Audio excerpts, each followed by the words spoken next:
Il giorno zero di Si può fare è l'estate scorsa. Abbiamo fatto un'avventura sul Mar Morto in Israele, dove abbiamo attraversato da Mar Morto, siamo arrivati a Gerusalemme, siamo arrivati a Tel Aviv. Tutto questo ovviamente farlo nei periodi più freddi è troppo semplice, quindi noi abbiamo deciso di farlo a luglio con 50 gradi, quindi è stata un po' un'impresa, e quello è stato un po' lo start di quello che era il nostro progetto. Lo start però casualmente è avvenuto nel punto più basso del mondo, che è il Mar Morto, quindi sono meno 420 metri sotto il livello del mare. Abbiamo detto ok, diamo una continuità a questo progetto, quindi una sera davanti a 4 birre abbiamo deciso di fare un qualcosa che nessuno mai aveva fatto nella storia. Abbiamo fatto qualche verifica ed effettivamente nessuno era mai stato al campo base Everest in bicicletta, quindi da lì abbiamo deciso di creare questo progetto, questo Everest Base Camp on Bike, e da lì abbiamo iniziato a incrementare quello che era il trekking in montagna, abbiamo iniziato a correre un pochettino di più, utilizzare più mountain bike. Abbinato a questo abbiamo deciso di acquistare, quindi utilizzare queste training mask, quindi queste maschere che limitano l'ossigenazione, quindi riproducono un pochettino le condizioni che poi avremmo trovato in montagna, abbinate ovviamente alla fascia cardioattivo. Qui Captivo ha giocato un ruolo molto fondamentale, perché comunque siamo riusciti grazie a queste fasce a mantenere monitorati durante tutto l'arco degli allenamenti la nostra condizione, soprattutto quando utilizzando le maschere l'ossigeno veniva meno. Però alla fine siamo riusciti a raggiungere questo obiettivo e abbiamo deciso di partire, quindi la partenza il 16 aprile 2019 si va sull'Everest in bicicletta. Subito il primo giorno ci siamo accorti che effettivamente il perché non c'era mai andato nessuno al campo base Everest in bicicletta un motivo c'era, nel senso che la bicicletta la si porta praticamente soltanto o in spalla o a spinta, perché la strada non permette grosse pedalate neanche ai più esperti, quindi ci si carica la bici in spalla, si fanno questi grossi gradoni o comunque queste grosse vie. La parte sicuramente più divertente è stata soprattutto nei primi giorni quella di poter pedalare sui ponti tibetani. Ecco, quella è stata una bellissima sensazione, perché comunque ho scoperto che fare i ponti tibetani in bicicletta dà meno senso del vuoto che farlo a piedi. Perché farli a piedi, è effettivamente vero, farli a piedi il ponte tibetano balla molto di più, perché è un movimento incostante.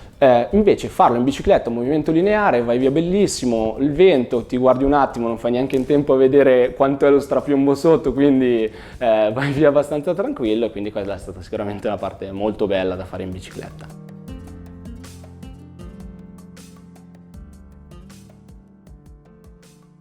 Quindi il primo giorno è stato molto bello, è stato ricco di un sacco di emozioni, perché comunque nessuno del gruppo sapeva poi cosa aspettarsi fino in fondo. Sì, ci eravamo informati, però oltre che video e foto non c'era grosso materiale da informarsi, quindi è stato comunque tutto fortemente emozionante. Ci sono state fin da subito le prime popolazioni locali che ci guardavano, i bambini ci correvano incontro, ci abbracciavano perché vedevano questi extraterrestri, come li chiamavano loro, con il casco, con queste divise da bicicletta che penso loro non abbiano mai visto in vita loro, perché comunque sono popolazioni che vivono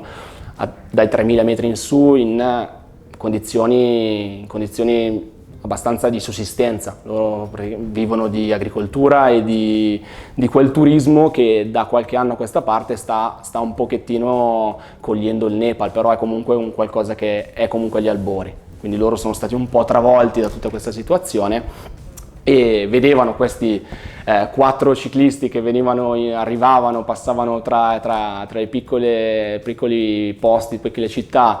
con questi caschi, con questi occhiali, in questi colori, e erano tutti estremamente scioccati. Infatti ci chiedevano di poter provare le biciclette, di poter salire, ci toccavano, provavano il casco. È stato sicuramente forte emozioni, anche perché soprattutto quello che mi è rimasto più dentro sotto questo punto di vista è con quanta felicità, con questi occhioni dolci, enormi, che ti venivano incontro, ti sorridevano e volevano semplicemente soltanto capire cosa stesse succedendo. Quindi questa è una cosa che sicuramente rimane dentro.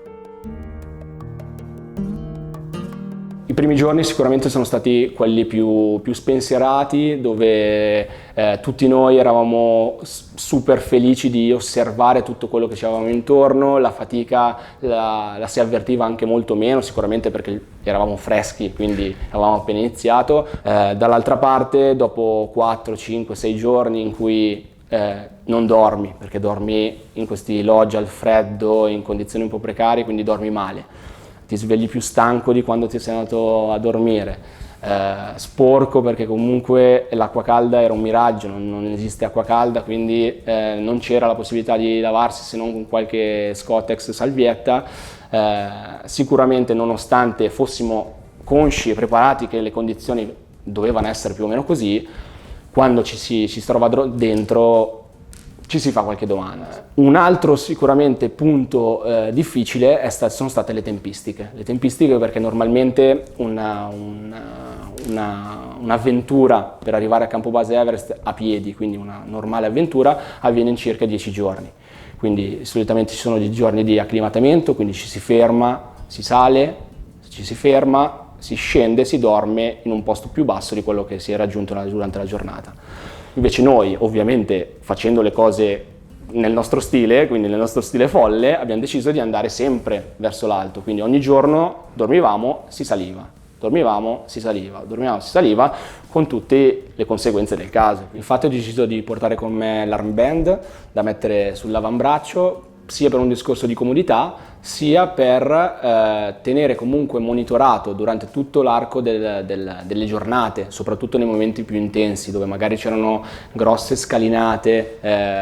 sopra i 4000 metri, dove l'ossigenazione iniziava a mancare davvero, a tenere monitorato quelle che erano le condizioni del mio cuore. Anche perché sicuramente in quei momenti la lucidità dovuta sicuramente dalla stanchezza, ma anche dall'adrenalina, magari potevano farti andare un pochettino oltre, potevano metterti in condizioni di non capire il tuo corpo. Nonostante io abbia una buona propriocezione del mio corpo, in quelle condizioni magari c'era il rischio di andare anche un pochettino oltre. Quindi sicuramente col mio zainetto, dove avevo a portata di mano il telefono, dove vedevo con mano quelle che erano le mie condizioni attuali del cuore, quindi di tutte le varie statistiche, sicuramente ha giocato un ruolo molto molto molto fondamentale. Sesto giorno dormivamo